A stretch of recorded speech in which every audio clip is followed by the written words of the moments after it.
ny tenin'Andriamanitra solika fitaizana.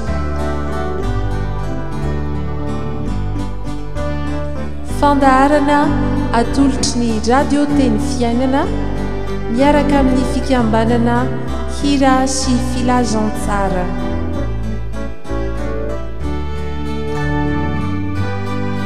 Fitarian-kevitra ho amin'ny fandiniana ny soratra masina isan'andro.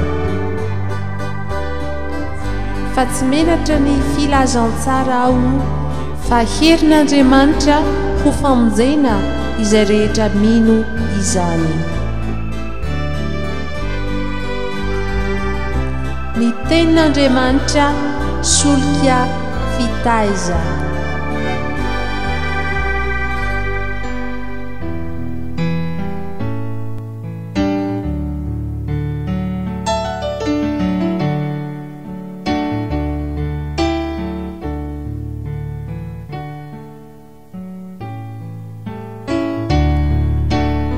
Miaraba sy miraro mandrakariva ny fiadanan'Andriamanitra ho aminareo havana mpiaino sy mpanaraka ity fandaharana ny tenin'Andriamanitra solika fitaiza ity eto amin'ny radio teny fiainana. Raha ny lohahevi-dehibe nomena antsika mandritra ty herinandro ty dia ny hoe fantaro Andriamanitrao, dia nolazaintsika tamin'izany fa misy dingana na ambaratonga roa lehibe tsy maintsy avahana na dia mifameno aza izy ireo. Inona ireo dingana na ambaratonga roa ireo?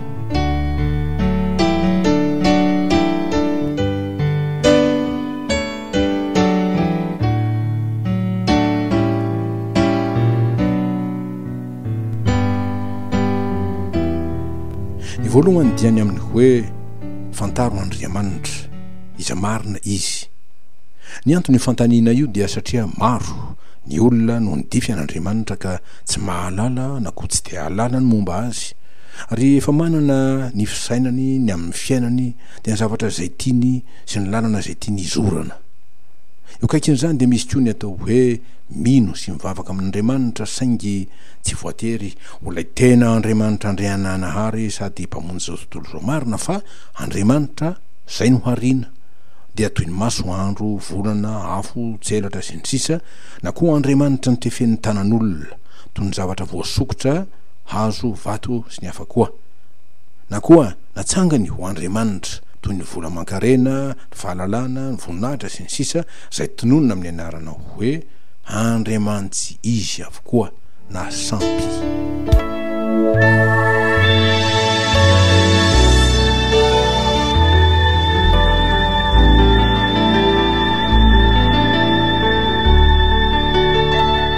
Dingana faharoa zay nitarehana nisy saintsika riavana.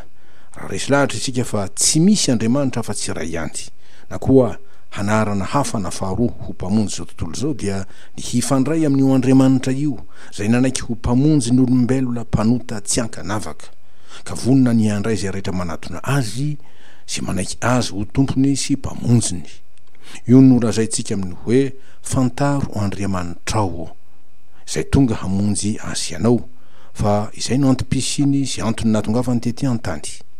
Koa izay nandray azy dia ataony manana firaisana sy fandraisana manokana aminy, fa izany raha teo no maha-Andriamanitra fitiavana azy. Ary satria ara-tsoratra masina, Andriamanitra dia tsy hitan'ny maso sady tsy hain'ny mason'olombelona mpanota ho jerena, dia naka ny endriky ny olona ny tompo ka niseho ho teny tonga nofo tamintsika, ary nonona tety amintsika sy tamintsika na ny raha teo ny voninahitra m'Andriamanitra mpamonjy azy amintsika sy amin'izao tontolo izao. Dia araka ny voasoratra hoe fa toy izao no nitiavan'Andriamanitra zao tontolo zao, nomeny ny zanan'lahy tokana mba tsy ho very zay rehetra mino azy fa hanana fiainana mandrakizay, araka ny Jaona 3:9 fantatsika loatra. Tsy izay izany fa Jesosy Kristy zanak'Andriamanitra iray amin'Andriamanitra ray, araka ny Jaona 10:30. Inona ny asa mpamonjena izay nataony?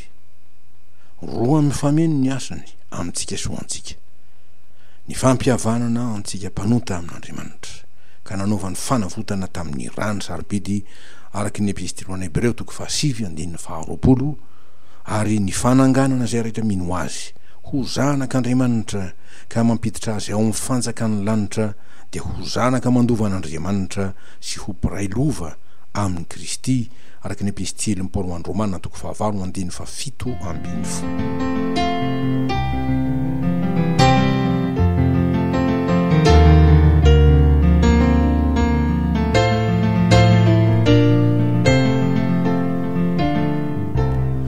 Ary dizany no hitarena ansaintsika amin'ity andro talata 7 oktobra ity. Handinika sy hamantatra bebe kokoa ny amin'Andriamanitra mpamonjy antsika dia Jesosy Kristy, ka namaritantsika ny lohahevitra manao hoe fantaro Jesosy, fantaro Jesosy. Fa rehefa tsy voavaliny ro olona maro zay nantaniana hoe iza marina moa ny andraisany an Jesosy naniverany azy, dia ireo vahoaka zay nanaraka azy zany dia mbola nitodika tamin'ireo mpianany tompo ka nanao taminy hoe fahianareo kosa manao ahoiza araka ny Mateo 5:4-5:40. Ary marina ny navalin'ny Petera raha hoy izy ianao no Kristy zanak'Andriamanitra velona, dia lay vohosotry ny ray zany araka izay nomena azy avy any ambony. Milaza zany fa ny fanambarana avy amin'ny ray avy any an-danitra no hazoantsika mahafantatra an Jesosy, dia izy zay nanao hoe ity no zanako malalako izay sitrako, izy no henoy araka ny Mateo 7:10-5. Ary dia zany no amafisy ny vaky teny voalohany zay menantsika dia ny Mateo 4:4-7 fa Jesosy tokoa rehefa tonga teo afovoan'ny olona ary te hiditra ho ampony tsirairay, hampoposaka ny famirapiratany ny voninahitr'Andriamanitra ho aminy araka ny vaky teny 2 dia ny Korosiana 1:4 mipaka amin'ny andininy 7 any amin'ny 2.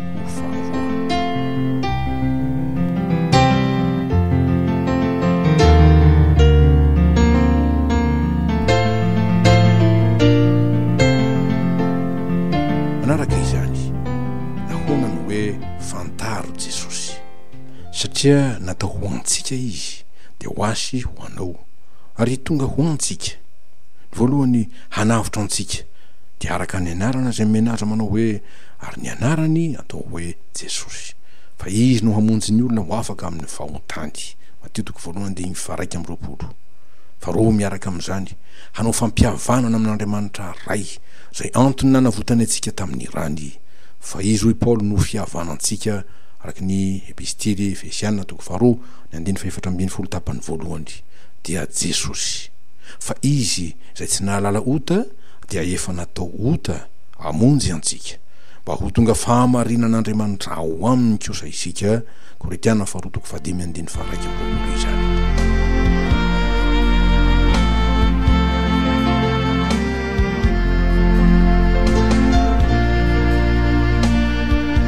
Inona ny hafatra ho antsika dia ny hoe fantaro Jesosy ary mihavana amin'Andriamanitra. Ho amin'izany dia hoy Paoly apôstôly, Andriamanitra nanome ny fanompona fampihavanana dia izao: Andriamanitra ao amin'ny Kristy no nampihavana izao tontolo izao taminy, ka tsy nanisy ny fahatsony ary efa napetrany aminay ny teny fampihavanana. Koa dia iraka na ambasadoro solon'ny Kristy izahay, toa an'Andriamanitra mampangataka anay aminareo solon'ny Kristy izahay, ka mangataka indrindra aminareo hoe mihavana amin'Andriamanitra anie hianareo. Koretiana 2:5-12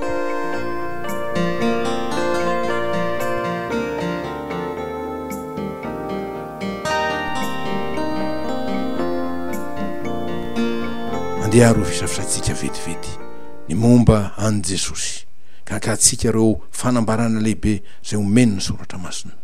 Voalohany dia ny momba ny fiandrianany mahatompo sy mpamonjy azy, hoy ny fanambarana soratra masina amin'ny alalan'ny Petera apôstôly: fa tsy nanaraka izay anganongano noforon'ny fahafetsen'ny saina izahay raha nampahafantatra anareo ny hery sy ny fiavin'i Jesosy Kristy tompontsika, fa efa hitany masonay ny fiandrianany. Petera 2:1-4. Hoy koa Jaona mpanao batisa: indro ny zanak'ondron'Andriamanitra zay manaisotra ny fahotany zao tontolo zao, jaona toky voalohany andiny fa 7 aroy Paoly apôstôly mba ho amin'ny anaran'i Jesosy no handoale androalika rehetra na ny any an-danitra na ny ety an-tany na ny any ambanin'ny tany sy hanekeny lela rehetra fa Jesosy Kristy no tompo ho voninahitran'Andriamanitra ray. Filipiana toky faharoa andiny fa 10 sy 12. Manahoana ny amin'ny fiainany, ny toetrany, ny fombany, andefezina amin'ny hoe ny fitiavany. Izany dia miseho tamin'ny fanoloran-tenany hoy izy: izaho no mpiandro tsara, ny mpiandro tsara manolotra ny ainy hamonjy ny ondrony. Jaona toky faharoa andiny fa 12. Ary tsy misy manana fitiavana lehibe noho izao dia ny manolotra ny ainy hamonjy ny sakaizany. Jaona toky fa 5 andiny fa 13.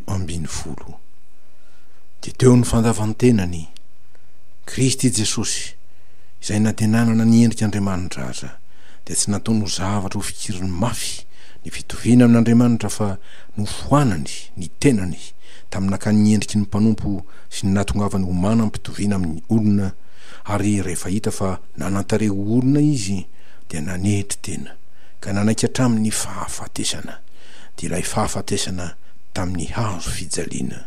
Filipiana toky faharoa andiny fa 5 hatramin'ny 9. Dia teo ny fahamarinany izay tsy nahazakany ny fiatsaram-belatsy sy ny fitiavatena izay hitany tao amin'ny ropitary mpivavahana jiosy dia ny fariseo sy ny mpanoradalàna ary ny loholona izay nanorona ny fivavahana amin'ny fombafomba fanaondrazana sy ny didin'olombelona fa tsy tamin'ny tenin'Andriamanitra. Ka nananaran' Jesosy azy ireo manao hoe: foananareo ny tenin'Andriamanitra noho ny fampianarana voatolotra anareo ry mpiatsara velatsy. Marina ny namina n'iny Esaia nareo hoe: ity fireneny ty manajahy amin'ny molony fa ny voninkosa lavitra azy. Ary tomontika faraneto ny fahamasinana dia ny Mahandriamanitra azy indrindra izay tsinjon'ireo devoly raha nandalo tao Gadarenina Jesosy. Reo nietsika ilay demoniaka niantso azy na dia tsy mbola niteny akory aza ny tompo fa hoy izy ireo taminy: mofaninona akory raisy ianao ry zanak'Andriamanitra ô, tonga eto va ianao ampijaly anay alohan'ny fotoana. Mateo toky fahavalo andiny fa 7.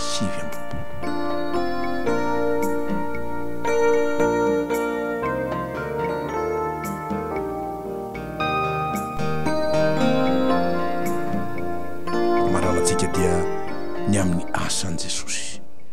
Izany dia azo fintinina amin'ny tenin'ireo vahoaka talanjona raha nahita ny asa mahagaga izay nataon'ny tompo. Nanafaka ilay lehilahy mona sady marenina manao hoe: tsara ny nanaovany zavatra rehetra, fa sady mampalady ny marenina izy no mampiteny ny mona. Amin'ny marika toky fa 7:7. Fa ny akanton'ny asa izay nataony mova tsy efa voambara tokoa hatramin'ny voalohany dia araka ny voasoratra hoe: ary hitan'Andriamanitra izay rehetra nataony ary indro tsara indrindra izany. Araka ny Genesis toky voalohany 1:30 tapany voalohany. Tanteraka tokoa izany rehetra izany satria ny anarany dia atao hoe mahagaga, mpanolo-tsaina, Andriamanitra mahery, rainy mandrakizay, andriny fiadanana. Isaia toky fa 7:5 tapany 2. Koa ny voninahitra, ny hery, ny haja, ny laza ho an'ny anarany masina, ary ny fiadanany kosa sy ny fitainy manana ambiampy dia ho amintsika izay nandray azy ka ataony hoe olona ankasitrahany ao amin'ny anaran'i Jesosy Kristy, tompo sady mpamonjy tsika hatramin'izao aroa mandrakizay. Amen.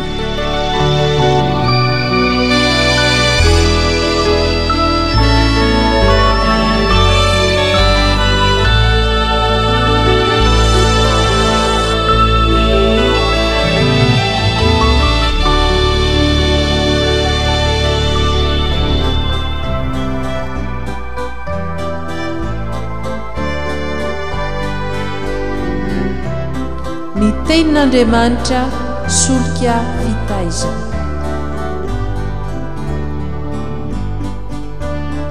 Fandaharana atolotry ny radio teny fiainana miaraka amin'ny fikambanana hira sy filazantsara.